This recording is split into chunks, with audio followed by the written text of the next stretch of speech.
Hey guys, so a couple of months ago, I decided one of the otome games I'd review was Blood and Roses, starting with the Hunter MC routes. So today, I'm going to be reviewing Edgar's route.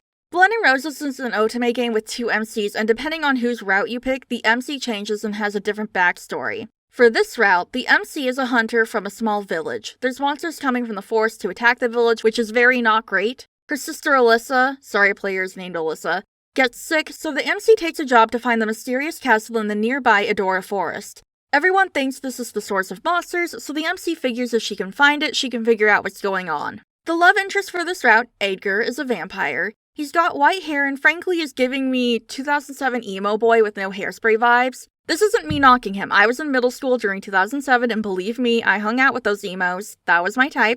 Although I was more of a scene kid, but okay, anyway, we're getting off topic. He has bright blue eyes and pale skin. He has a bit of a lither build. Is that a word?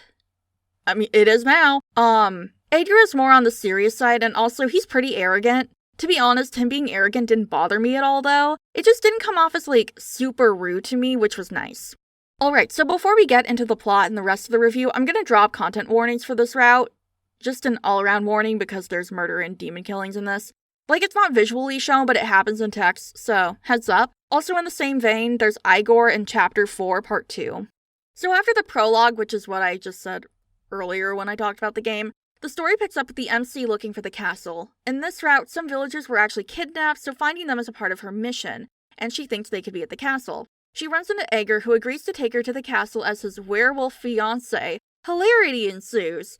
The MC learns the castle is now actually a hotel where all the dark races, aka the supernatural races, meet and hang out. Everyone there is super chill, but the MC learns that there are vampire supremacists that just treat humans as food. The search for the villagers and falling in love with Edgar take up the majority of the route. Before I reveal the grades, I'm going to quickly go over how I grade. The route will get 3 grades. One for story, one for romance, and one for the overall experience. The first 2 are reflective grades that I gave out after reading the whole route, but the overall one is a little more complicated. As I read the route, I rated each chapter out of 10 points, added those together, made it a percent, the kind of thing you would do if you're trying to figure out what your grade is for a class. That's what I did. It does include romance and story, but it's not derived from the romance and the story grades themselves, if that makes sense. I would give Edgar's route an A for romance, a B for story, and it earned a solid B for the experience grade with an 85%. My biggest praise for the romance in this route is that falling in love with Edgar felt natural to me. I loved how gradual and natural it felt to fall in love. I can't really think of a better way to describe it. Although Edgar can totally get it design-wise, I wasn't really inclined to read his route and I only did because I'm reviewing the whole game. And I am so glad I read his route! The romance was just a delight and I think he and the MC fit very well together. But more importantly, I very much fell in love with Edgar during this route. The story itself is very solid and an enjoyable read. The investigations were fun and I felt like there was a good mix of everything. Romance, comedy, drama, etc. This route did have one of my favorite tropes, so I'll admit to being a bit biased on that. My biggest complaint story-wise is that the pacing is really, really fast. I honestly don't think I've ever read or seen something as fast-paced as this, though. Yeah.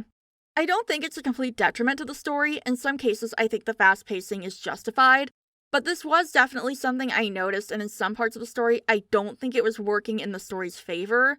But other than that, I have no complaints about the story. Alright, so I'm gonna move on to spoiler territory. If you don't want to hear any spoilers, feel free to leave now, and if you do, thanks for swinging by. If you don't care about spoilers and are going to stay, let's go. Okay, so I absolutely loved Edgar lying and being like, this is my werewolf fiancé about the MC without telling her he was going to do that. That was hilarious to me. And also, I'm a sucker for fake dating. I also really have to hand it to the writing team. I would have totally done the whole, oh no, there's only one bed. But they avoided that entirely, and honestly, I respect their restraint on that because I know if I wrote this, I totally wouldn't have had the strength. So the biggest tragedy of this route is that I think the pacing is the best in the farewell ending, which is so dark. Literally everyone but Edgar and Bear die, and it was painful and my least favorite ending, although it was incredibly well done. I just don't like sad things unless I'm the one writing them. Ironically, the ending I liked the best had the worst pacing. I would totally recommend going for the Serenade ending. I think although the pacing was pretty fast in not a great way, the content of the ending was great. There's a short battle, the MC gets to spend time with her family before reuniting with Edgar. Although, to be honest, I liked both the Serenade and Toccata endings, and frankly, I feel like they were pretty equal in things I liked and disliked. I didn't like the tricking the demons thing in the Takata ending. It didn't do much for me and felt comical, but the pacing felt better in the ending, so I mean it balances out in the end. Like, they're not bad endings, they're both good. It's just like, you know, I guess it depends on what's more important to you and what you're willing to, like, concede, I guess, in an ending.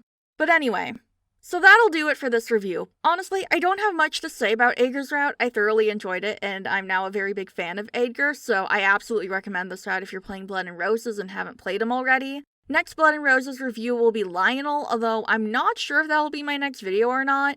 But anyways, thanks for hanging out with me today, and I'll see you guys sometime in the future. Bye!